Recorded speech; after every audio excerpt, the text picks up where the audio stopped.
Hello, everyone, and welcome to the first episode of Adventures in Cooking with me at Eagle Point Emporium. But anyway, we're going to start off today with what I guess is called a spaghetti squash. I can honestly say I don't think I've ever had squash in my life before. So we're gonna find out together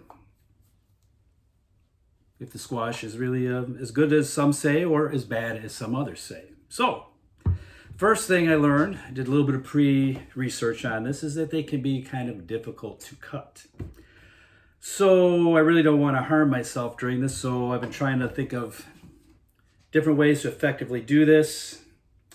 I'm gonna guess I could possibly hurt myself with this, so we're gonna hold off on that. The reason I think I could hurt myself is I'm not exactly sure how to secure this properly here. So what we're gonna try instead is this. We're gonna make sure this thing is secure here. Let's make things sure this thing's not gonna move on us when we're trying to cut it. Every kitchen should have at least one of these. All right. So let's see how this is gonna work here.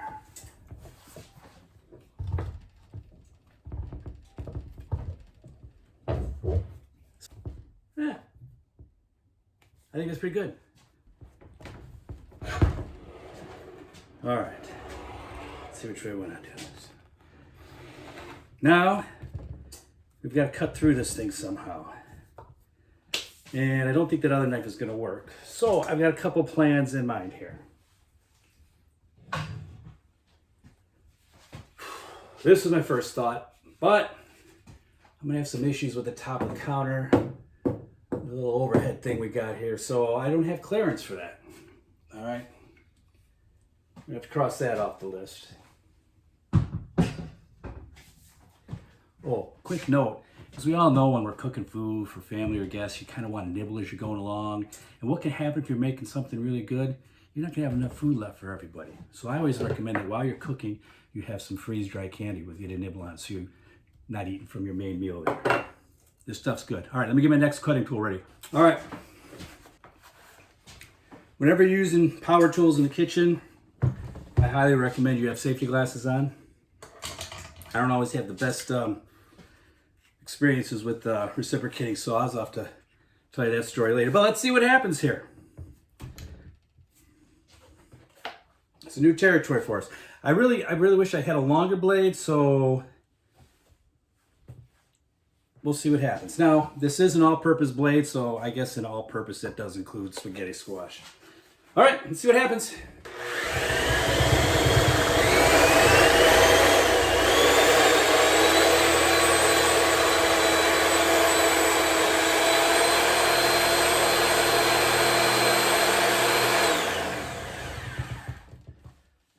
That kind of went good on that side. Let's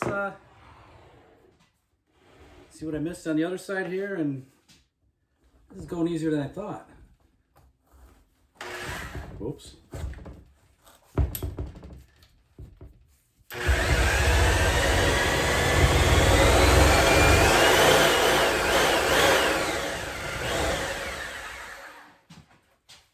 That's the way to do it.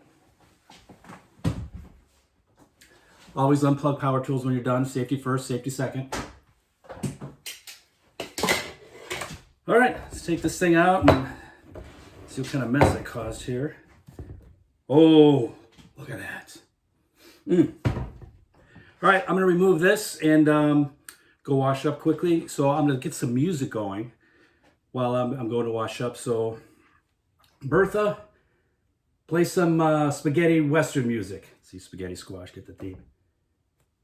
Come on, Bertha. She does always listen. There we go. I'll be back in a minute.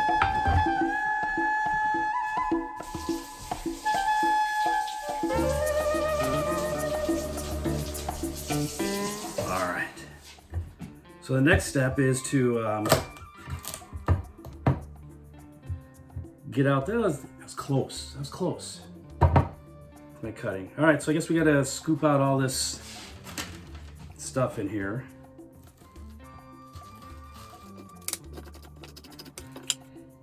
So it really doesn't look like spaghetti to me, like I heard it does, but I guess that kind of comes after you've cooked it. So we'll see if those rumors are true.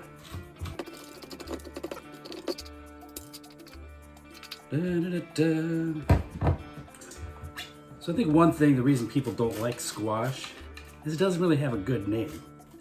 Who really wants to buy and try eating something called squash? So I did some research on the roots of where the word squash comes from, and I guess it's the back end of a longer word. Maybe you see it on the screen here. But yeah, I think it needs a better name. Then maybe more people will be likely to try it. Okay, so at this point, what we're supposed to do is put some olive oil on here, salt and pepper, and then put it in the oven. And then when it comes out, it should be ready to eat. Got some olive oil we're gonna pour on here. Let's see if we can get some precision amounts here. Smear that around.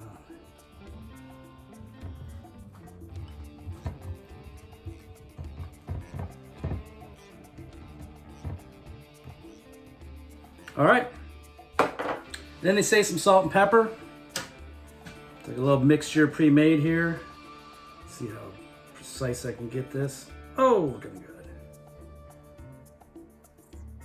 Now it's supposed to go face down on a pan, and I can see I kind of got a problem because I really didn't cut that too evenly. So I'm gonna have to quick do a in-process adjustment here. Then all it says is we put it on a pan. Put it in the oven, 400 degrees for 30 to 45 minutes.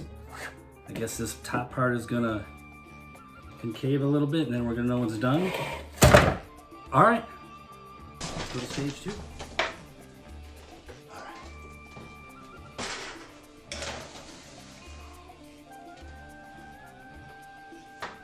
All right, so while that yellow thing is in the oven over there, we're going to get our sauce ready to put on this. So it's spaghetti squash. We're gonna go with a pasta sauce on here.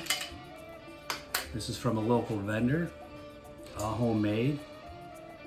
And what he does too is wherever possible, all his tomatoes and green peppers and onions he uses in there, he gets those from local vendors as well. So this is what we're gonna warm up to have ready to put on the spaghetti squash when it comes out. All right, here we go for the great reveal. Let's see what happens here.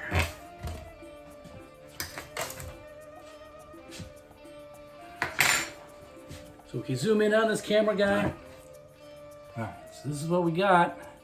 I think it's going okay.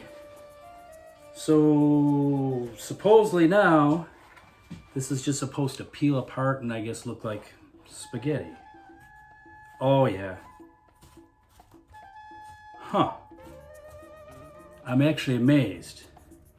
Not that it looks like a spaghetti, but I made it look like spaghetti. I thought for sure I was gonna mess this all up. This is kind of fascinating actually. You see that? Oh man, did I do a good job. All right, well, let's get this on a plate and then add our special local made pasta sauce to this and we'll see how it tastes. It's looking good so far.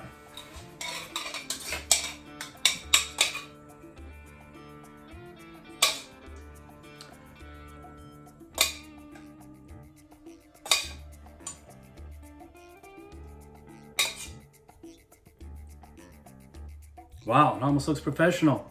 How about that? So before we dig in, we probably got to get into some eating attire as opposed to our cooking attire. All right, we're going with the Space Kitty shirt for this one. All right. Make sure we got some dessert ready. I'm fascinated how cool that looks.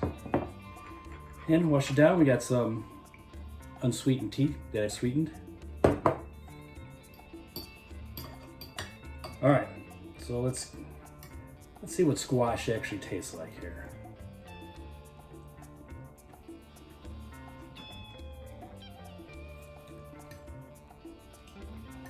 Well, it doesn't taste like chicken.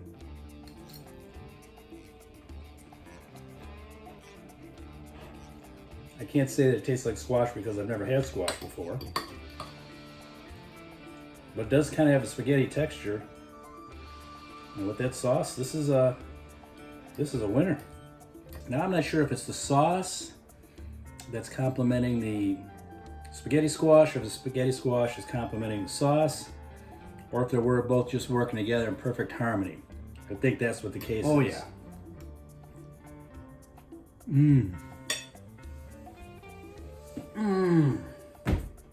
Compliments to the person who grew the squash and the person who made the pasta sauce. And of course the chef. All right, to wrap up, that was a lot easier than I thought. Tastes a lot better than I thought, but truth be told, I really think squash gets a bad rap because I really think it needs to be called something different. So why don't you post something in the comments about what we think we can call it instead to market the squash better.